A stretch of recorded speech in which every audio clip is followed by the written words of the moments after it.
difficultés, à la croix, quelque chose s'est passé. À la croix, Jésus-Christ s'est retrouvé seul, frère, abandonné de tous, à la croix. Celui qui s'était avéré être son meilleur ami, son meilleur compagnon, l'a abandonné. Écoute-moi bien, ils l'ont tous abandonné à la croix.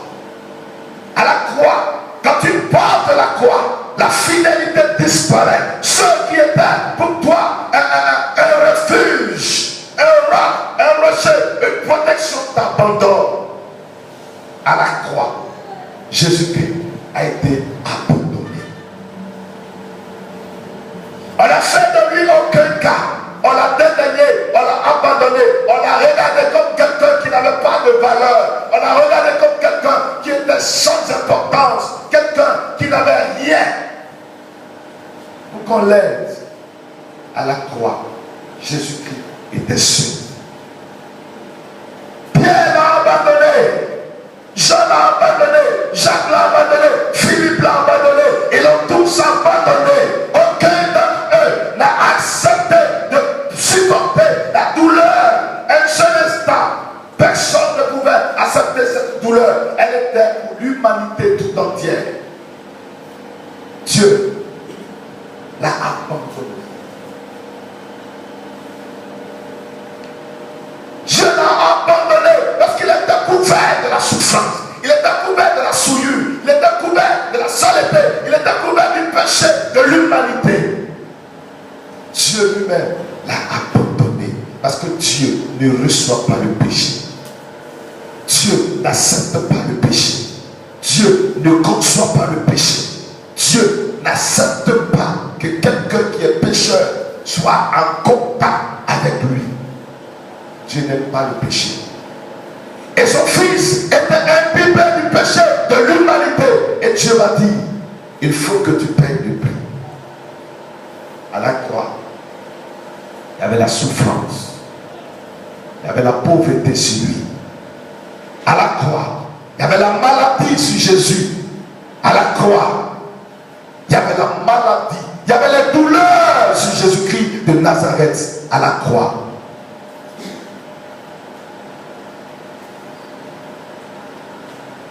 Et la message se fait pour commémorer la souffrance de Dieu.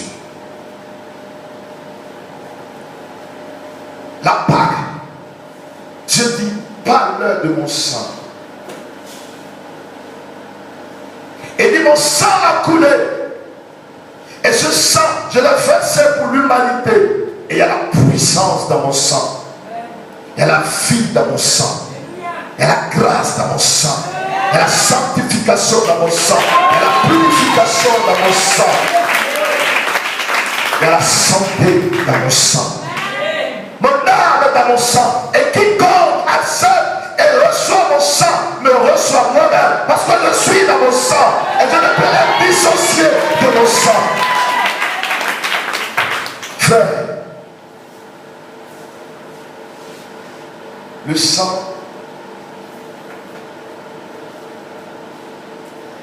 n'est pas quelque chose avec lequel on s'amuse.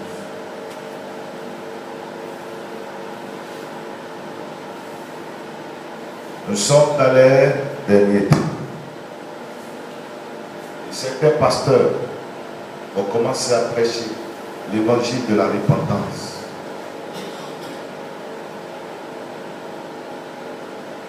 Le mystère de la croix, de la vie Zoé en Jésus-Christ de Nazareth.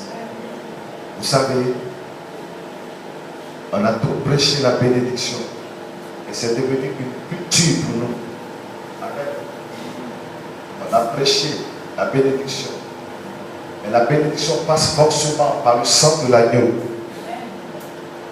Tu m'entends? La bénédiction passe forcément par le sang de Jésus. C'est parce que Jésus-Christ est mort. Et la Bible dit que c'est par ses meurtrissures que nous sommes guéris. Et le châtiment qui nous donne la peine est retombé sur lui. Amen.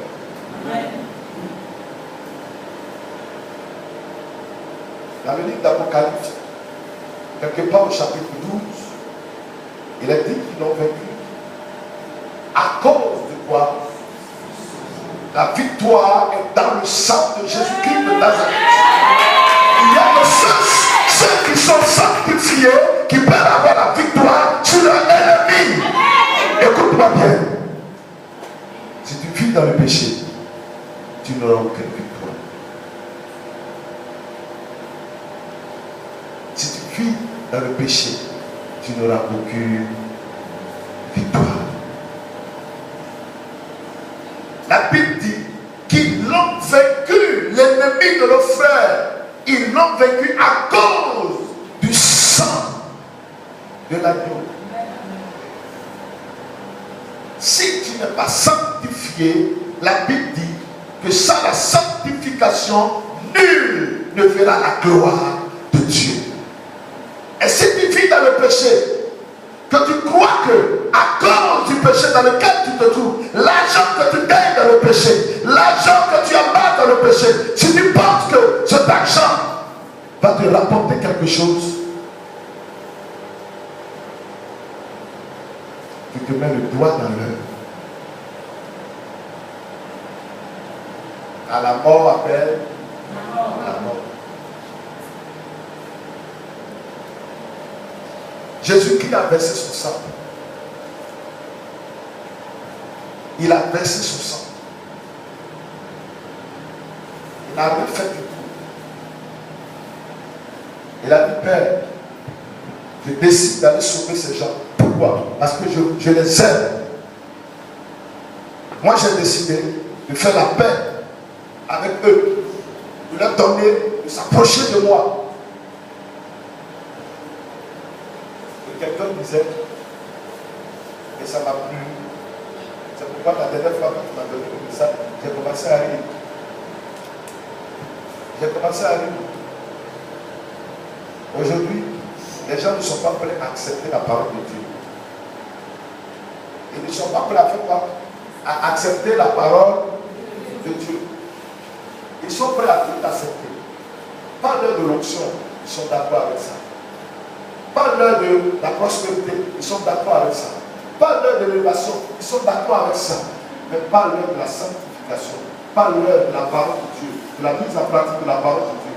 Ils ne sont pas d'accord avec ça. Quelqu'un pourrait dire que je suis allé dans une église où tout était marbré, où il y avait des climatiseurs partout, le vent soufflait, mais l'église était vide. L'église était vide. Les gens ne sont pas prêts à accepter de vivre Dieu sur terre. On est en train de s'écarter de l'évangile vrai. On est en train de s'écarter de l'évangile véritable. Parce que les gens ne sont plus prêts qu'on leur dise la vérité en face. Qu'on leur dise de changer de nature, de façon de marcher. Qu'on leur parle de la sanctification, ils ne sont pas d'accord. Ils veulent vivre une vie comme ils veulent. On ne les embête pas, on ne leur fait aucun malade. Frère, ce que tu fais, c'est bien. Ma soeur, je te prends toute cette minute. Mon frère, je vois que la grâce de Dieu sur ta vie. Oh, je vois que tu es vraiment, voilà, même tu es loin, ok, tu es content chaque jour. Donc, vois le pasteur, c'est une bonne chose, ok. Donne-leur tout ce que tu veux. Ils ne viendront pas à l'église. Fais ce que tu veux. Parle-leur, ils ne viendront pas à l'église. Ils viendront quand ça va les arranger. Et quelqu'un pouvait dire, ils viennent aujourd'hui, dimanche prochain, ils ne viennent pas. Amen. Ils viennent aujourd'hui, dimanche prochain, ils ne viennent pas. Ils acceptent de venir aujourd'hui, mais le dimanche qui suit, ils ne viennent pas. Parce qu'ils ne sont pas prêts à accepter la vie de sanctification. Alléluia. Aujourd'hui, nous vivons dans le péché.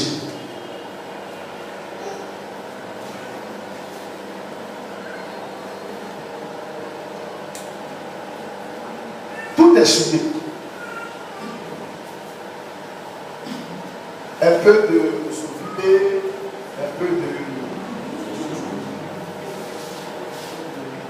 Pour vider ou sauveter, un mélange tradit moderne. Ils ont leur petit gars, mais ils viennent à l'église. À l'église, c'est eux qui ont leur petit copain qui viennent à l'église. À l'église, ils ont leur petite copine qui viennent à l'église. Ok? Ils s'en foutent de ça. Parle-nous, pasteur. Dis-nous comme ils sont bénis. Dis-nous tout ce que tu veux. Sauf, ne nous dis pas de quitter dans le péché. S'il te plaît, sinon on abandonne ton église. Écoute, ton évangile est trop dur. Nous ne sommes pas dans ce genre d'évangile. Écoute, qu'est-ce que tu es en train de nous dire? On n'est pas prêt pour ça. Qu'est-ce que tu veux nous dire? Oui, là, c'est lui qui s'occupe de moi. C'est lui qui paye ma maison. Il paye tous mes vêtements. C'est lui qui me donne ce dont j'ai besoin.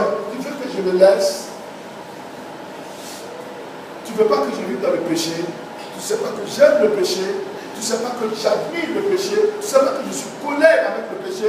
Que je suis ami avec le péché? Que je vis avec le péché chaque jour? Que je déjeune avec le péché? Tu me dis d'abandonner le péché? Qu'est-ce que je vais te dire? Parce que sans péché, je suis mort.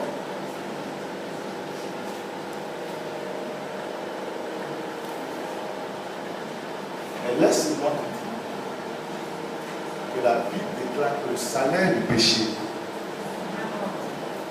c'est la mort. Le death. La mort. La mort. J'ai vu deux jeunes qui sont nouveaux, qui viennent d'arriver. Ils sont quatre d'ailleurs à être venus, mais il y a deux autres qui sont restés derrière. Les deux premiers sont rentrés et les deux autres me suivent. Alléluia. Parmi les deux jeunes, ceux qui étaient derrière, j'ai vu la mort sur les dents. Ils sont venus ici. Ils sont nouveaux.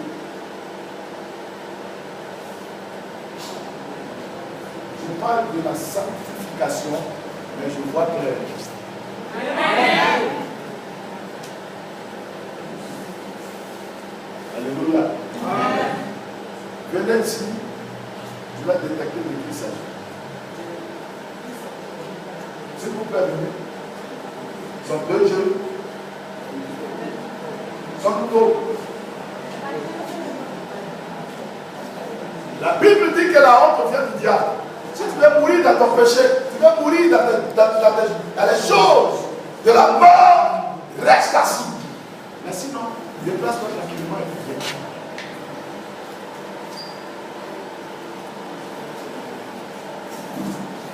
Voilà. Et le fruit là.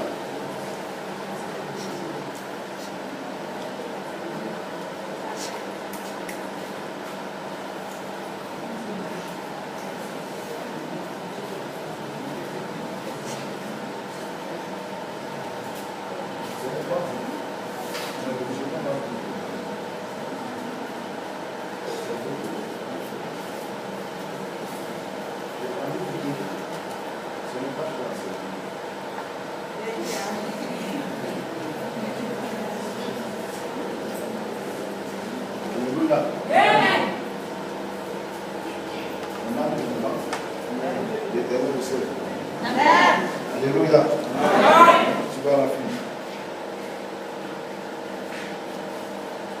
Vous voyez, on peut prêcher et puis on peut poser des actions prophétiques, donner des révélations. Ça n'a jamais tué. Mais la go que tu as, il faut la laisser. Dis à ton voisin, laisse-le, laisse-la.